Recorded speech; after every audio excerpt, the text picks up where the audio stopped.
समझ नहीं आ रहा अपने सैलरी इंक्रीमेंट का क्या करूं। बेटा इतना क्या सोच रहा है? अपने म्यूचुअल फंड्स के एसआईपी का टॉप अप करा ले। This is the right time. क्या? समझ में नहीं आया। बेटा इतना क्या सोच रहा है? अपने म्यूचुअल फंड्स का एसआईपी टॉपअप करा ले। This is the right time. अब समझा।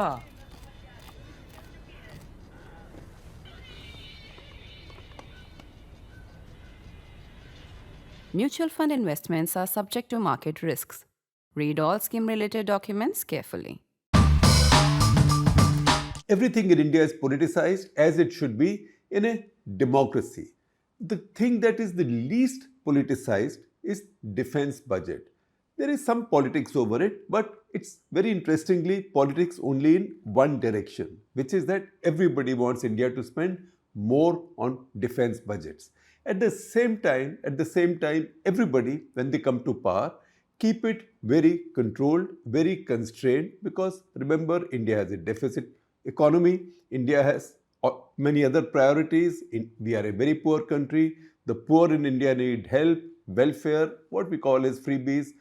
All of that is required. Subsidies are required. Interest payments. India has a lot of borrowing, so India pays a lot of interest. If you see, for example, this year's budget, at about 2% of India's GDP, the budget would account for almost 15% of our annual budget. So there are constraints to how much can be spent on defense budget. The second point is, where is the defense budget going? Now, defense budget has different heads. One is the revenue budget, which is all the expenses, vehicles, fuel, ammunition, exercises, training, rent, electricity, all of that stuff. Then salaries and pensions. Those are separate heads, salaries and pensions. Pensions are now very high. They are higher than salaries at this point. And then there is the operative part, what concerns us and what concerns us in today's cut the clutter as well. That is the capital budget. That is the budget that's available to armed forces to buy new equipments, to replace equipment. For example, if a T-72 tank breaks down, has to be abandoned or cannot be recovered, then that will be replaced. So all of that goes under capital budget. That is the one that really matters, because the others, salaries have to be paid, pensions have to be paid. If DA installments come in, provision has to be made for those DA installments also. All of that happens. And once you've suffered me with my preamble for some time, I'll be joined in by Bidisha Bhattacharya, our consulting editor for economics, and also Snehesh Alex Philip, our defense editor, who you know very well. They will make sense of all of these data points. Capital budget, however, needs to be spent, and that spending is a challenge. Every party, as I told you, wants more defense budget. Every party also knows that every addition to defense budget means taking it out of somewhere, usually because you can't stop paying interest, you can't stop loan repayments. It will only come from some welfare or from education, health, etc., etc., etc. In that complex situation, if you see one picture, this is an interesting picture. See one picture, that's our first graphic. This graphic tells you how India's defense budget has been moving, and this actually tells you two things. Once, it tells you the direction of India's economy in terms of India's economic growth, and second, it tells you how at various points India's strategic picture and outlook is changing. See, for example, we plotted this with the help of, in fact, it's been plotted by Bidisha Bhattacharya, who's our consulting editor for economics. Between 1999 2000, 1999 was the year of Kargil war. Remember, at that point, the Indian armed forces looked so poorly equipped after many years of stall, because between 1985 and 1988, Rajiv Gandhi had invested a lot in defense. That was the only time India's defense budget crossed the Lakshman Rekha of 4% of GDP. In fact, it went up to 4.21% of GDP. The fact is that even today, if there is a war, a lot of the equipment that will be involved is what Rajiv Gandhi had bought in that period. After that, there was many years of stall because India's economy stalled. 1999, when the war in Kargil took place, General V.P. Malik, who was then the army chief, made that famous statement, famous I would say, immortal statement because it would always be remembered. When he was reminded that India lacked equipment, Indian soldiers did not look that well equipped, he said, "We will fight with whatever we have." We were in that situation. You would have thought normally that with that, India's spending would have gone up. However, over the next 5 years, over the next 4 years, the spending remained about the same because that was also the period of an economic stall in India. Because after Pokhran in 1998, India had faced sanctions. There were the global headwinds, global Eastern financial crisis had taken place. So India's economy was struggling. That budget picks up suddenly in 2003-4. Look at your graphic, 2003-4, because that is when India's economy has begun to grow. That's when Mr. Advani and Pramod Mahajan proclaim India shining and go to the polls. That shows us that whenever money becomes a little bit available or things, the fiscal space opens up, Indian leaders are willing to spend more on defense. After that, then you can see a steady growth. It carries on and on like that. And then when you come to 2016-17, around that time, there is a dip. There is a dip in 15-16, 16-17. That has come from multiple reasons. One, there is fiscal pressure of FRBM Act. It's also because the 7th Pay Commission has been implemented. So that's taken a bunch of money. As I told you, the money has to come from somewhere. And the third thing is 2016 is when the demonetization has taken place. So that has also given a setback to the economy. The combination of all that has meant that in 2015-16, 16-17, India's defense budget, when I'm saying budget, by the way, as I explained earlier, I'm not referring to the entire budget, no salary, pensions, revenue budget, only to capital outlay, because that is the one that matters. That has fallen in 15-16, 16-17, then it's picked up a little bit 17-18, 18-19, 19-20, and then it starts picking up sort of rapidly. Why does that happen? Because you know what happened in 2020. That's when the Chinese came in eastern Ladakh. They are still there, although we've disengaged, but they are still there. That brought in a new sense of urgency, and since then, capital outlays have been going up. However, the important thing is what happens between announcements and absorption. You can budget an amount of money for capital spending, but are you able to spend it? Which reminds me of something that Chidambaram had said while presenting one of his budgets, that you have to look at not just outlays, but outcomes. So this is outlays versus outcomes. Similarly, in this case, you will say announcements versus absorption. We will share two more graphics with you. These are all running on your screen now. They will come back when Bidisha and Snehesh join in with me. The second is revised estimates. Now what happens? You allocate or you budget say 100 rupees, but you think I'll be needing more money. So mid-year or maybe in the last quarter, or maybe you've already overspent it, then you say I am revising my budget estimates, in this case capital budget estimates upwards. That's one thing. Or you will say that look, I had the money, but I don't have absorptive capacity. That expression I'm picking up from Defense Secretary, because he had spoken recently at a media conclave or at a media seminar where he said, budget is not such a problem, our GDP is increasing, it's the absorptive capacity that's a problem. So what happens is that you may realize that I had the money, but because of many reasons, I am not able to spend. If you see the 1999-2003 period, for example, I told you in that period, India's economic growth was quite low. India was struggling. That was a very important factor. But the other factor also was the shock of the Tehelka scam, because the Tehelka scam scared everybody. So nobody wanted to buy anything. In fact, it was in that period that Dassault came to India and offered the entire assembly line, the entire factory, everything, the dies, technology, everything for Mirage 2005, the latest version. If India had bought it, Indian Air Force would be in a very different situation now. But they did not do it because they were burned by the Tehelka scam, and they did not want to go with a single vendor situation. So those are the reasons why governments are not able to spend many times. And then in the course of time, governments become really risk averse because they know that defense equipment, particularly what you import, does not come with a price tag. There is no price discovery, even if there is a competition and competitive bidding.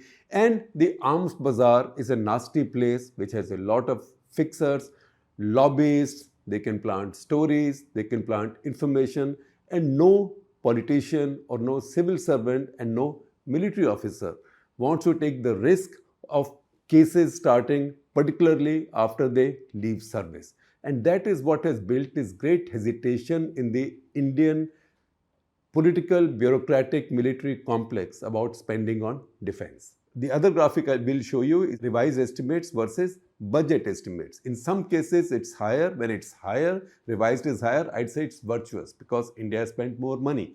When it's lower, then I'd say it's a bummer that money was available, but India was not able to spend it. In fact, you will find a lot of that in the Antony era under the UPA, because then UPA had become very averse to taking any major decisions. Graphic which will look a little bit more complicated, but it is not, because it has 3 lines. That gives you a third factor: budget estimate, the revised estimate, but actual expenditure. That will show you in some cases the actual expenditure was lower than budget estimates. In some cases it might have been marginally, just a little bit higher than revised estimates. And we will also talk about what could be the reasons and what are the problems in defense spending, at which point I will need the help from Bidisha Bhattacharya and Snehesh Alex Philip. Bidisha and Snehesh, thank you for joining in to make sense of this. And Bidisha, the first time you are on Cut the Cutter, I'm so happy to have you. Now this first graphic, you've drawn it and you've divided this in phases, in 3 phases. What are these 3 phases and how do you explain them? Because you can see each phase has a trend. There is a stall, then picks up more, then declines, then picks up. How do you describe these 3 phases?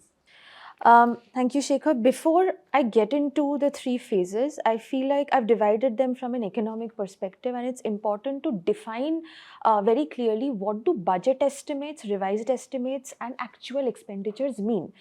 So every February or March of a year, when the finance minister announces the union budget, she announces the expenditure that she intends, or the government intends to spend.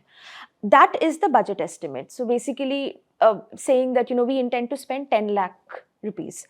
Then mid-year, sometimes the revenues might fall, there might be a policy urgency, there might be an unforeseen circumstance, as a result of which the numbers get revised accordingly, and then they decide that, hey, okay, fine, 10 lakh we were intending to spend, but now given the circumstances we can spend either 8 lakh or 12 lakh.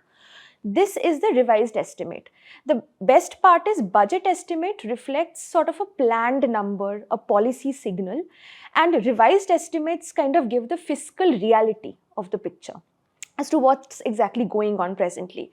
Now coming to the actual expenditure, this needs to be talked about and highlighted on, because these are the audited numbers by the Comptroller and Auditor General accounts, and these are the final real money that has gone out after the estimate, the budget estimate. Because whatever is not spent goes back to consolidated fund of India and is lost there, never comes back. Now the first chunk of this graphic, the first section of this graphic, you call it this phase is 1999 to 2009, 10 years. Yeah. You call it Post-Kargil modernization, capability gap correction, procurement pipeline restart, and gradual capital base expansion. So please explain this. Yeah. So after the Kargil conflict, India had recognized and realized that there were capability gaps and also gaps in equipment, gaps in readiness. So at this point in time, spending, as you can see from the graph clearly, it started increasing but very gradually. There were capability gap corrections, there were procurement pipelines that were looked into and addressed. Now, after 2009, there's a very interesting phase between 2009 and 2020 where there has been growth, but usually from a logical or a rational point of view. Even an economist would say that budget estimates to usually increase hota rehta hai. Budget estimates never fall. But there is an episode that we see between 2014 and 2017, precisely 2014-15 and 2015-16, where the budget estimate falls. Now, this is a very interesting period, but also gives us or underscores the fact. If I may interrupt, we are only talking about capital budgets. Yes, yes.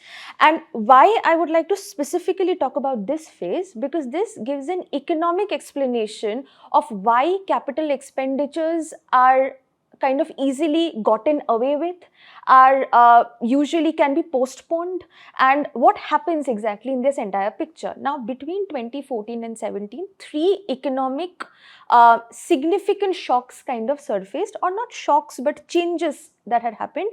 The first being the fiscal compression. So the fiscal deficit, I mean the government keeps a fiscal deficit target under the FRBM Act.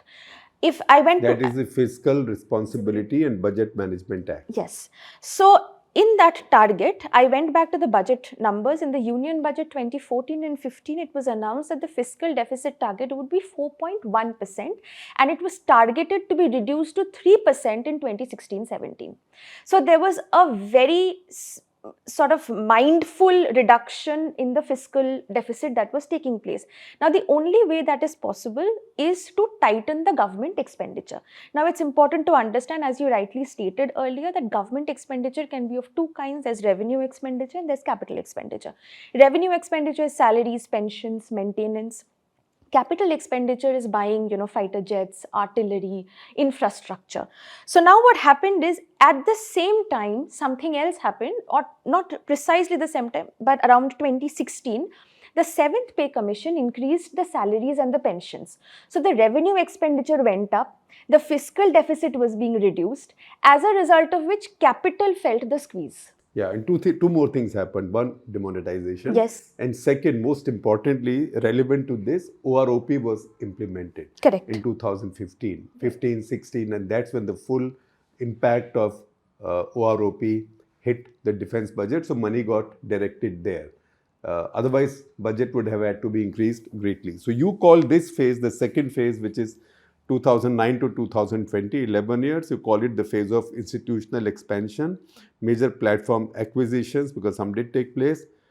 S-400s were ordered at that time, Snehesh will tell you, and defense procurement reforms took place. And this I would like to just add here, that there was a document that got published, the Defense Procurement Procedure document in 2016, which specifically focused on Make in India, and procurement delays were adhered to. So reducing procurement delays, and there were certain restructuring that were taking place. So which also led to, I mean, of course, there are reforms for the long term, but in the short term, they do lead to certain delays and renegotiations.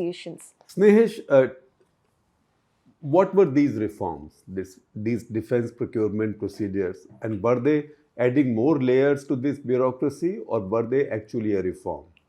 See, when the DAP was first introduced, now it is called the DAP, Defense Acquisition Procedures. It was introduced way back in 2002 under the Vajpayee government. The whole idea was that to come out with, laid down procedures for procurement when it comes to defense.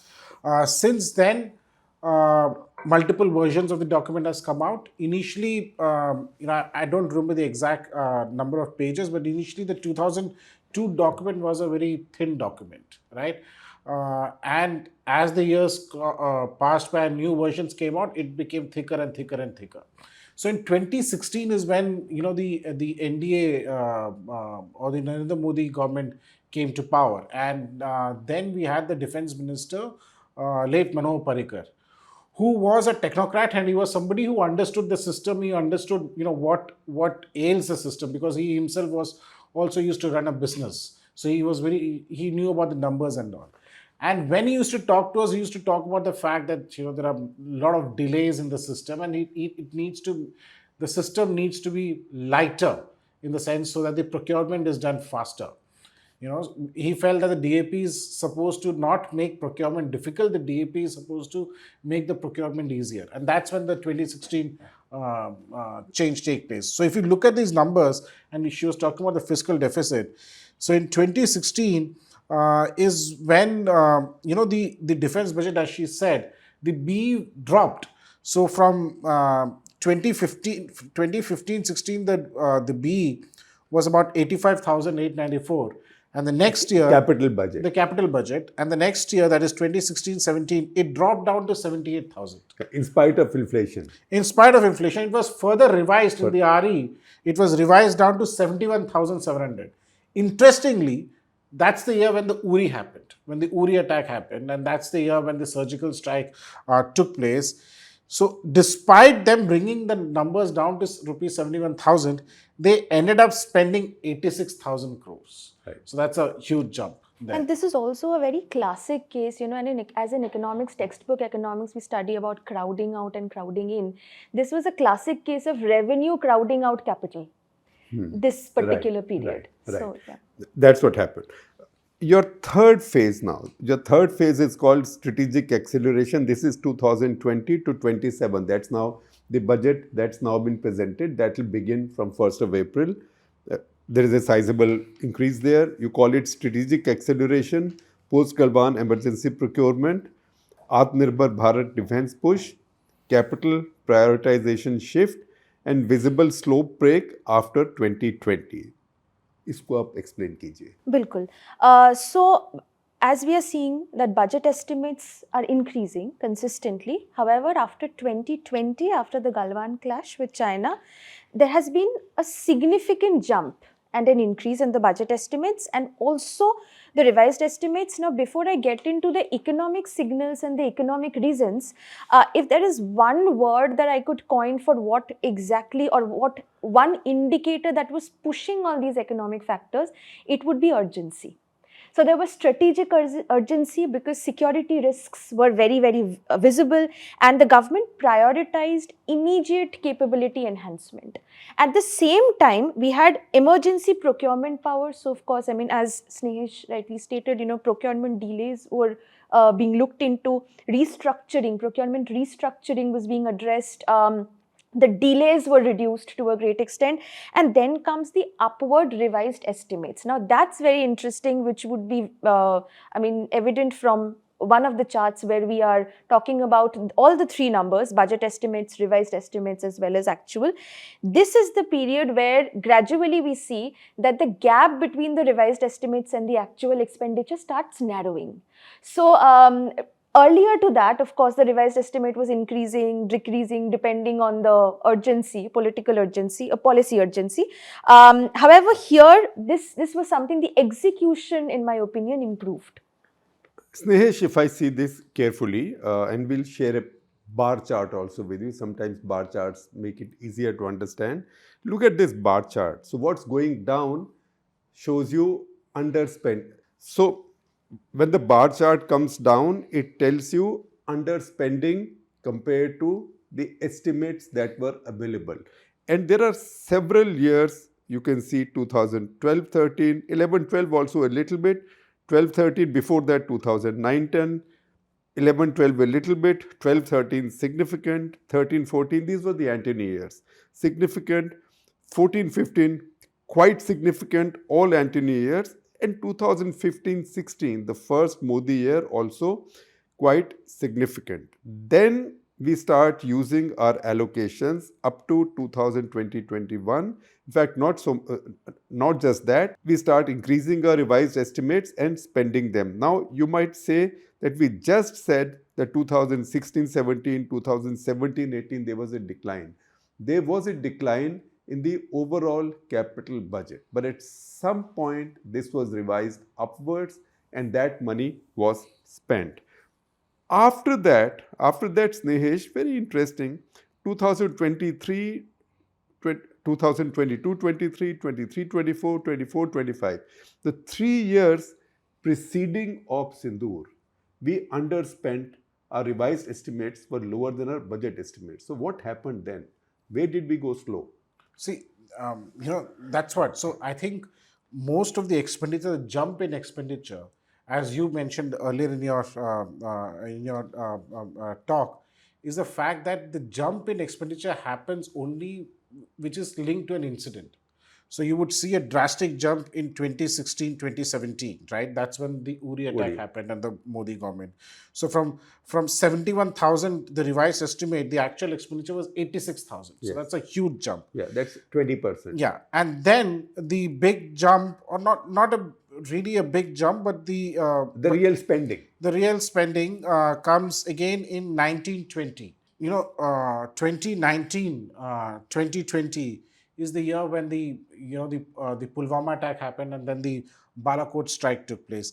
That year also, you would see an increase in spending. In revised budget. In revised budget, and then the actual spending also. Right. Then is when the big jump comes in 2020, 2021. That's the year when you had the standoff with China happened started in the east, on eastern Ladakh. The Galwan clash also took place subsequently.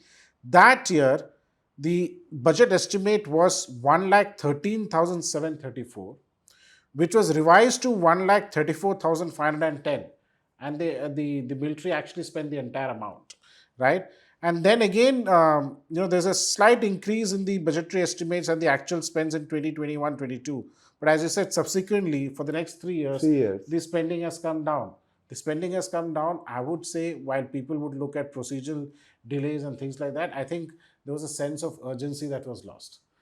So you were already 2 years into the standoff. Things had stabilized at the border. So a sense of complacency probably crept in. And that's why the spending didn't happen at the scale at which the spending should have happened. You think the government was also, or the system was also worried by the blowback they faced over the Rafale deal? No, went that to Supreme Court. That I don't really think so. That the fact is that when the Rafale deal happened, it was announced in 2015 and it was eventually signed in 2016 for 36. It was hoped that the government will go in for more Rafale. Once the delivery starts coming in, and in 2019, this government came back with a brute majority. With a lot of numbers.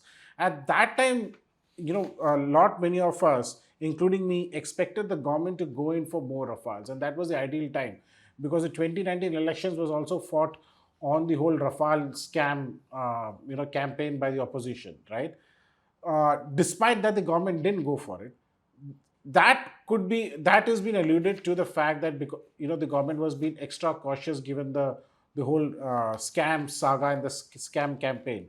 But the overall spending, I believe that would have came down only because of two main reasons. One, complacency crept in, and the second is the procedures.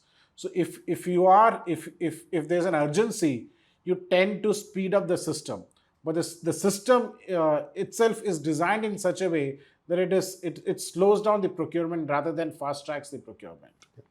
Now let's come to the second graphic. Second graphic is very simple. It shows you budget estimate for capital outlay each year. One thread is budgeted amount for capital outlay. The other thread is revised amount. And you can see when it's going up, coming down. As I said to you earlier, we are also showing you a bar chart because sometimes it's easier to understand these from the bar chart. These two charts you've now seen, you've absorbed, and Bidisha has explained, and Snehesh has taken us through the reasons behind them. Now come to the third chart. It just looks a little complicated because there are 3 lines, but they are different colors. That tells you a subtle distinction between budget estimate, revised estimate, and actual spending. Just explain that, Bidisha. The 3 lines represent from 1999 till 2027, the budget estimates, what was the plan, again repeating, the revised estimate, the plan revised, revisited after mid-year correction. And sometimes these are revised upwards, often these are also revised downwards. Correct. And then comes the actual expenditure, which usually this data gets released in the next year's budget document because these are the audited and real numbers, the real expenditure, actual spending that has happened. So that line as a line chart you would also be seeing here.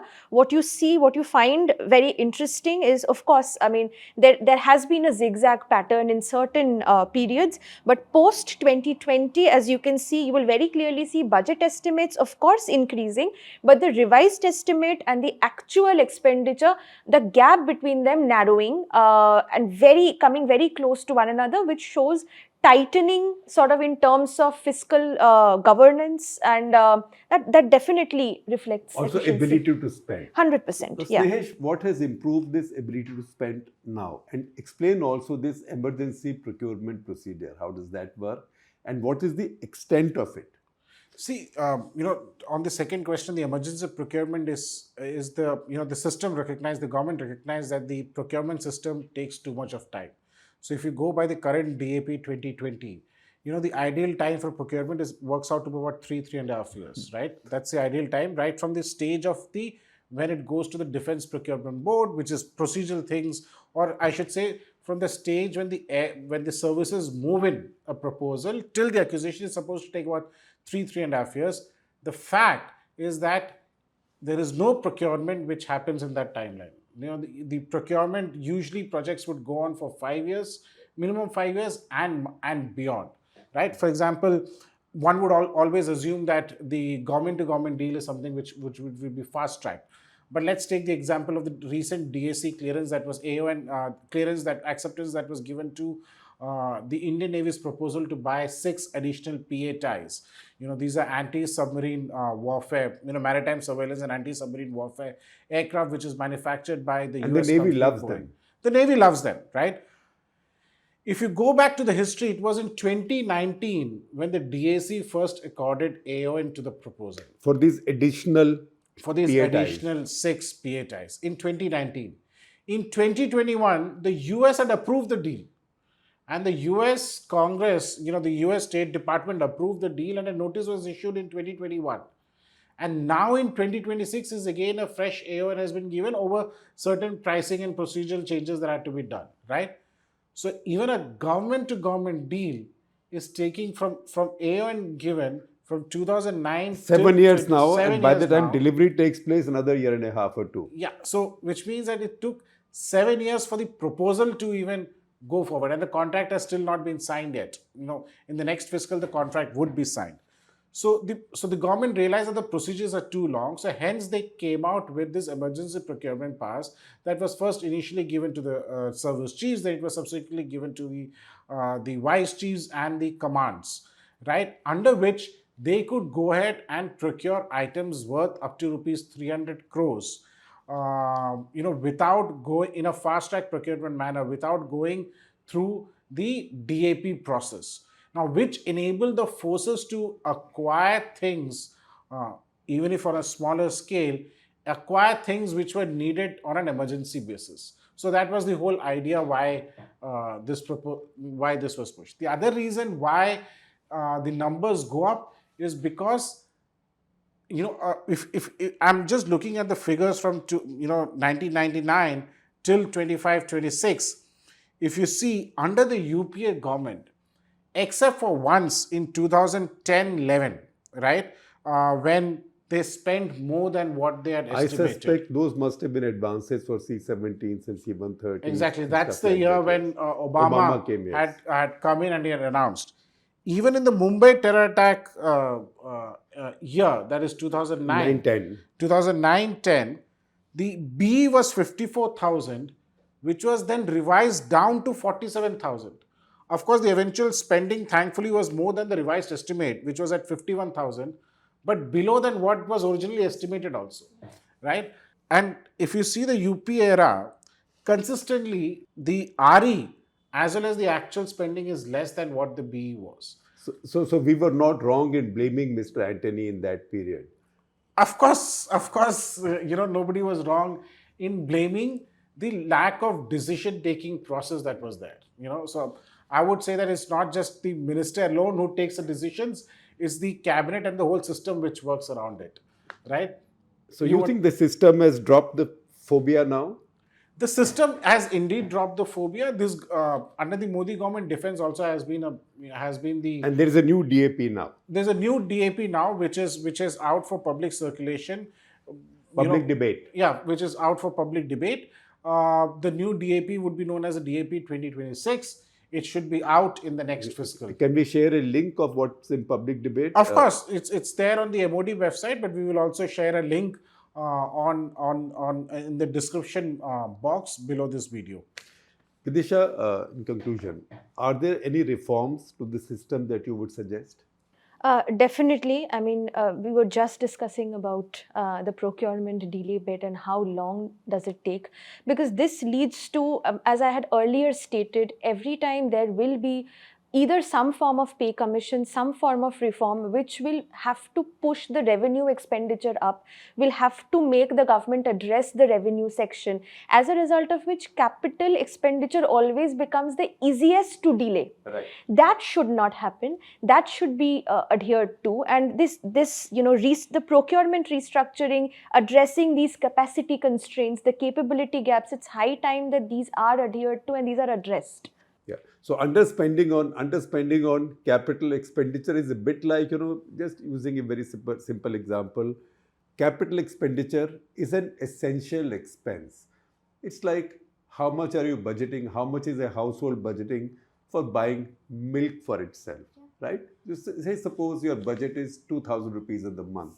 Then sometimes the milkman doesn't come. Sometimes you forget to buy. Sometimes you forget to serve milk or eat or drink milk yourself. And then you say, I have too much milk. I will not buy for 3 more days. At the end of the month, you've only spent 1,600 rupees out of the 2,000. Then you say, wow, I've had savings of 400. These are not savings of 400. These are monies you failed to spend for something that was essential for you and for your family. That's precisely what happens with defense. That is what we were trying to understand today, and that's the reason we called in 2 heavyweights, not physically heavyweights, but intellectually heavyweights, Bidisha and Snehesh. So thank you, Snehesh. Thank you, Bidisha. Thank you.